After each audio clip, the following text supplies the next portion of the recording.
This weekend marks 4 weeks since the body of a little girl was found in a garbage bag along a rocky shoreline on Deer Island.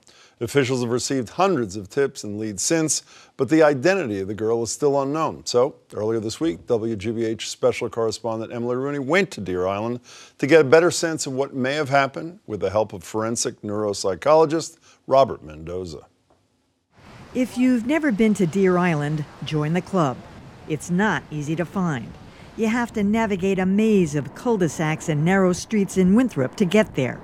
And once you do, you need to know where you're going. You see all these warning signs, authorized vehicles, be careful of this, don't do that. There has to be a sense of familiarity about these. Somebody knew this island. They knew it well enough to know where to go and where not to go. In other words, don't go to the MWRA wastewater treatment facility, which lies on the back half of the island. It's well lit, equipped with security cameras and manned 24/7. There's really only one place to leave a vehicle, a parking lot right near the entrance to the island. A paved pathway directly across from the lot takes you around a bend to a secluded spot. As we know from walking in, quarter mile or so, this was probably a point they thought was as isolated as possible. Somebody that knew the area walked to this area that was fairly secluded, placed the body near a shoreline where they thought the body might go out to sea. Would you rule out an approach by boat, though? I wouldn't rule it out, but as we've seen today, you don't get a lot of boats coming that close to the shoreline, so I think it's less likely, but in theory that's possible. Pathways circle the island, great for bikers and those on foot. Dog walkers like to scramble down the man-made rock bluffs and jog along the shoreline. That's how one woman made the gruesome discovery 4 weeks ago. A little girl with long brown hair, wearing polka dot pants, stuffed into a garbage bag, water lapping all around.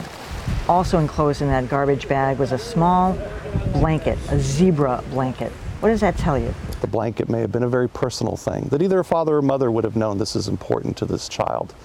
It's sort of a sick way to understand that a parent would feel that at that moment, but it is in fact important in terms of identifying who might be responsible for this. I keep thinking about the fact that this child is between 3 and 4 years old. A child that age communicates.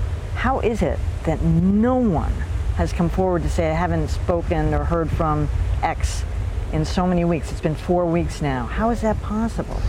No one has come forward yet. The right set of factors have to come together for someone to in fact notice that the child was missing for a period of time. And we're entering that period where people are back from vacation, or they can ask a question like, I haven't seen that child in 2 or 3 or 4 weeks, and that does seem strange. I think someone still will come forward.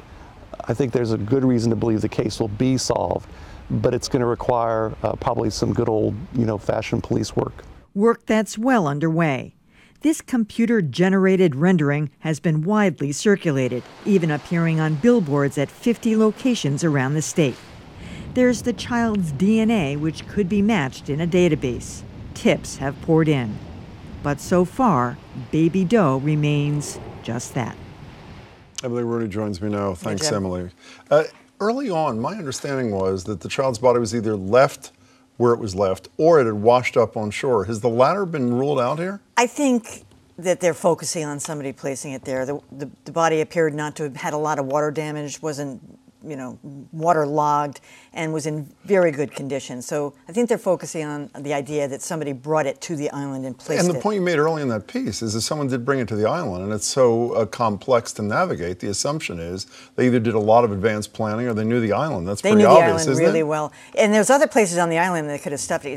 It's really overgrown, and in places it's really thick vegetation and tall trees. They could have put it on land, but clearly they thought water was going to take care of the problem. You mentioned at the end that they've taken the child's DNA, but there's no match so far, even that we know either of, with the missing child registry or with the criminal database. What conclusion we draw from that? I think that's what they're looking for, to see if there's any match to somebody who's already in the system, not necessarily for a missing child, but some criminal in the system. So, tragically it says she probably was a well cared for child. Something went tragically wrong, an accident or something. What kind of leads? What kind of leads have investigators gotten in this? They've gotten some interesting ones. One Boston police officer took a call 2 days earlier from a woman who was really distraught and suicidal, and he started thinking, you know, she might have had a child with her. And so they checked out that whole lead. Turns out the woman didn't have a child. But they've gotten a lot of ridiculous things, too, and that's part of the problem with social media. Things like, hey, I think you ought to take the fingerprints off the garbage bag. You know, it's like, gee, I didn't So when think you of mean that. problem with social media, I mean, one of the things, I think it was Dan Connolly, the DA, mentioned early on that there have been literally millions and millions of hits on the Facebook page. So the good news is a lot of people are interested. The bad news is it sends them on wild goose changes. A lot of them send back messages and notifications and hints and clues and suggestions that they have to sift through that are totally useless. Very quickly, do they know more than they're telling us? Do you think, that's always my bet. You know, this is a state police investigation. DA Dan Connolly's office is involved. The local police are not involved at all. I happen to think they should be. It's a real neighborhood. As you approach the island, I'd want the local police involved. Emily, thanks. Hey, Jim. Thank you.